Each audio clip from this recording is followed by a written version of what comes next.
Welcome to English Story Adventures. Today, we dive into an exciting story. Get ready for mystery, intrigue, and unforgettable storytelling.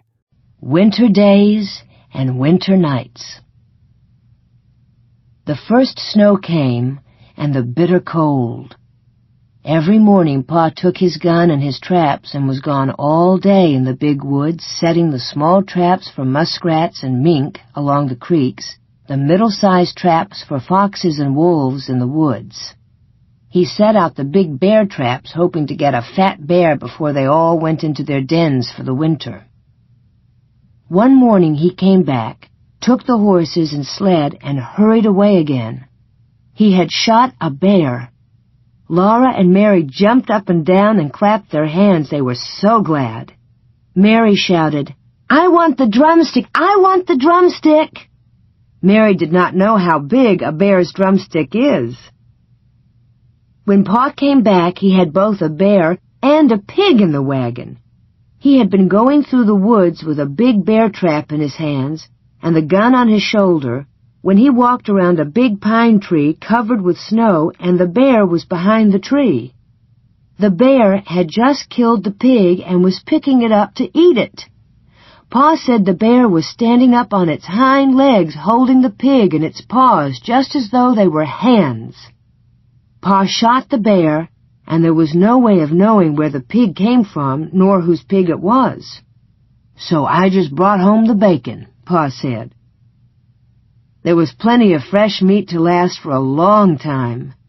The days and the nights were so cold that the pork in a box and the bear meat hanging in the little shed outside the back door was solidly frozen and did not thaw.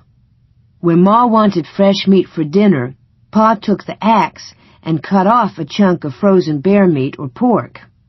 But the sausage balls, or the salt pork, or the smoked hams and the venison, Ma could get for herself from the shed or the attic. The snow kept coming till it was drifted and banked against the house. In the mornings, the window panes were covered with frost and beautiful pictures of trees and flowers and fairies. Ma said that Jack Frost came in the night and made the pictures while everyone was asleep.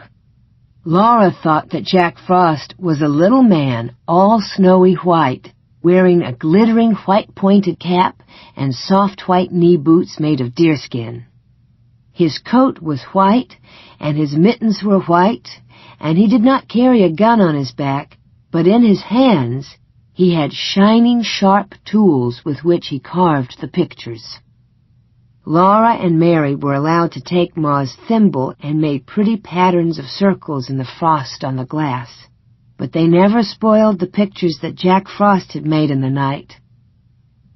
When they put their mouths close to the pane and blew their breath on it, the white frost melted and ran in drops down the glass. Then they could see the drifts of snow outdoors and the great trees standing bare and black, making thin blue shadows on the white snow. Laura and Mary helped Ma with the work. Every morning there were the dishes to wipe. Mary wiped more of them than Laura because she was bigger, but Laura always wiped carefully her own little cup and plate. By the time the dishes were all wiped and set away, the trundle bed was aired. Then, standing one on each side, Laura and Mary straightened the covers, tucked them in well at the foot and the sides, plumped up the pillows, and put them in place. Then Ma pushed the trundle bed into its place under the big bed. After this was done, Ma began the work that belonged to that day. Each day had its own proper work.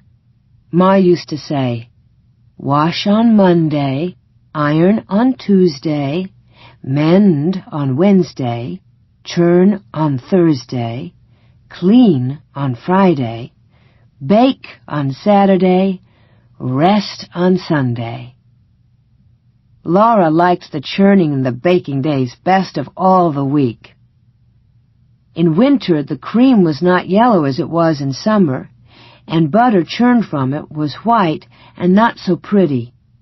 Ma liked everything on her table to be pretty, so in the winter-time she colored the butter. After she'd put the cream in the tall crockery churn and set it near the stove to warm, she washed and scraped a long orange-colored carrot. Then she grated it on the bottom of the old leaky tin pan that Pa had punched full of nail holes for her. Ma rubbed the carrot across the roughness until she had rubbed it all through the holes, and when she lifted up the pan, there was a soft, juicy mound of grated carrot. She put this in a little pan of milk on the stove, and when the milk was hot, she poured milk and carrot into a cloth bag. Then she squeezed the bright yellow milk into the churn where it colored all the cream. Now the butter would be yellow. Laura and Mary were allowed to eat the carrot after the milk had been squeezed out. Mary thought she ought to have the larger share because she was older, and Laura said she should have it because she was littler. But Ma said they must divide it evenly. It was very good. When the cream was ready, Ma scalded the long wooden churn dash, put it in the churn, and dropped the wooden churn cover over it. The churn cover had a little round hole in the middle, and Ma moved the dash up and down through the hole. She churned for a long time. Mary could sometimes churn while Ma rested, but the dash was too heavy for Laura. At first, the splashes of cream showed thick and smooth around the little hole. After a long time, they began to look grainy. Then Ma churned more slowly, and on the dash there began to appear tiny grains of yellow butter. When Ma took off the churn cover, there was the butter in a golden lump, drowning in the buttermilk. Then Ma took out the lump with a wooden paddle into a wooden bowl, and she washed it many times in cold water, turning it over and over and working it with the paddle until the water ran clear. After that, she salted it. Now came the best part of the churning. Ma molded the butter. On the loose bottom of the wooden butter mold was carved the picture of a strawberry with 2 strawberry leaves. With the paddle, Ma packed the butter tightly into the mold until it was full. Then she turned it upside down over a plate and pushed on the handle of the loose bottom. The little firm pat of golden butter came out, with the strawberry and its leaves molded on the top. Laura and Mary watched, breathless, one on each side of Ma, while the little golden butter pats, each with its strawberry on the top, dropped onto the plate as Ma put all the butter through the mold. Then Ma gave them each a drink of good, fresh buttermilk. On Saturdays, when Ma made the bread, they each had a little piece of dough to make into a little loaf. They might have a bit of cookie dough, too, to make little cookies. And once, Laura even made a pie in her patty pan. After the day's work was done, Ma sometimes cut paper dolls for them. She cut the dolls out of stiff white paper and drew the faces with a pencil. Then from bits of colored paper, she cut dresses and hats, ribbons and laces, so that Laura and Mary could dress their dolls beautifully. But the best time of all was at night when Pa came home. He would come in from his tramping through the snowy woods with tiny icicles hanging on the ends of his mustaches. He would hang his gun on the wall over the door, throw off his fur cap and coat and mittens, and call, "Where's my little half-pint of sweet cider half drunk up?" That was Laura because she was so small. Laura and Mary would run to climb on his knees and sit there while he warmed himself by the fire. Then he would put on his coat and cap and mittens again and go out to do the chores and bring in plenty of wood for the fire. Sometimes, when Pa had walked his trap lines quickly because the traps were empty, or when he'd got some game sooner than usual, he would come home early. Then he would have time to play with Laura and Mary. One game they loved was called Mad Dog. Pa would run his fingers through his thick brown hair, standing it all up on end. Then he dropped on all fours, and growling, he chased Laura and Mary all around the room, trying to get them cornered where they couldn't get away. They were quick at dodging and running, but once he caught them against the woodbox behind the stove. They couldn't get past Pa, and there was no other way out. Then Pa growled so terribly, his hair was so wild, and his eyes so fierce that it all seemed real. Mary was so frightened that she could not move. But as Pa came nearer, Laura screamed, and with a wild leap and a scramble she went over the woodbox, dragging Mary with her. And at once there was no Mad Dog at all. There was only Pa standing there with his blue eyes shining, looking at Laura. "Well," he said to her, "you're only a little half-pint of cider half drunk up, but by jinks, you're as strong as a little French horse." "You shouldn't frighten the children so, Charles," Ma said. "Look how big their eyes are." Pa looked, and then he took down his fiddle. He began to play and sing. Oh, Yankee Doodle went to town. He wore his striped trousies. He swore he couldn't see the town. There were so many houses. Laura and Mary forgot all about the Mad Dog. There he saw some great big guns, big as a log of maypole, and every time they turned 'em round, it took 2 yoke of cattle.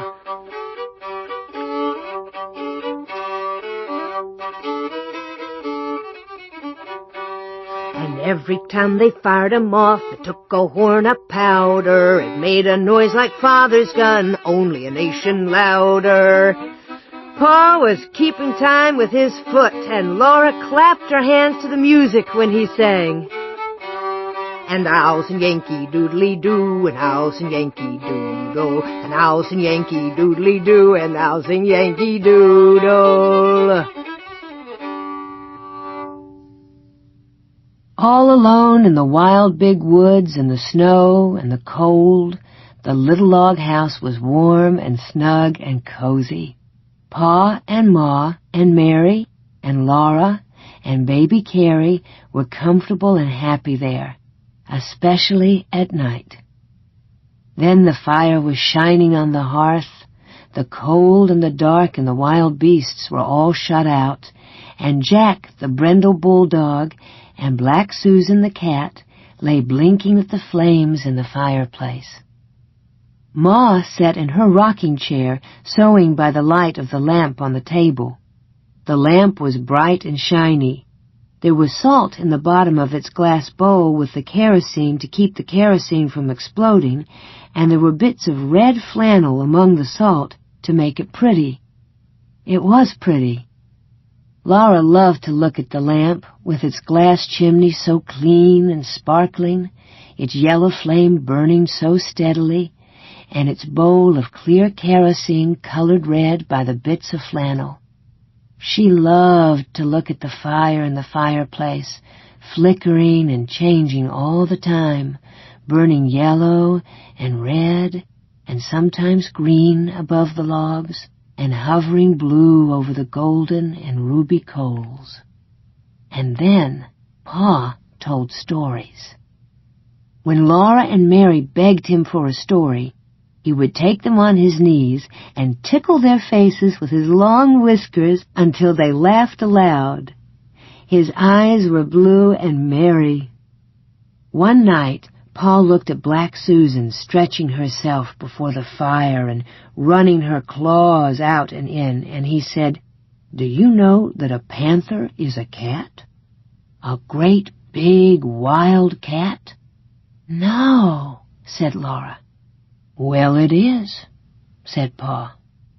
"Just imagine Black Susan bigger than Jack and fiercer than Jack when he growls. Then she would be just like a panther." He settled Laura and Mary more comfortably on his knees, and he said, "I'll tell you about Grandpa and the panther. "Your Grandpa?" Laura asked. "No, Laura, your Grandpa. My father." "Oh," Laura said, and she wriggled closer against Pa's arm. She knew her Grandpa. He lived far away in the big woods in a big log house. Pa began, "The story of Grandpa and the Panther. Your Grandpa went to town one day and was late starting home. It was dark when he came riding his horse through the big woods, so dark that he could hardly see the road. And when he heard a panther scream, he was frightened, for he had no gun." "How does a panther scream?" Laura asked. "Like a woman," said Pa. "Like this." Then he screamed so that Laura and Mary shivered with terror. Ma jumped in her chair and said, "Mercy, Charles!" But Laura and Mary loved to be scared like that. The horse, with Grandpa on him, ran fast, for it was frightened too. But it could not get away from the panther. The panther followed through the dark woods. It was a hungry panther, and it came as fast as the horse could run. It screamed, now on this side of the road, now on the other side, and it was always close behind.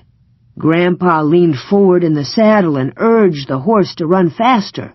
The horse was running as fast as it could possibly run, and still the panther screamed close behind. Then Grandpa caught a glimpse of it as it leaped from treetop to treetop almost overhead.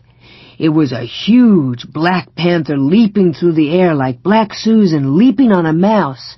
It was many, many times bigger than Black Susan. It was so big that if it leaped on Grandpa, it could kill him with its enormous slashing claws and its long, sharp teeth. Grandpa, on his horse, was running away from it just as a mouse runs from a cat.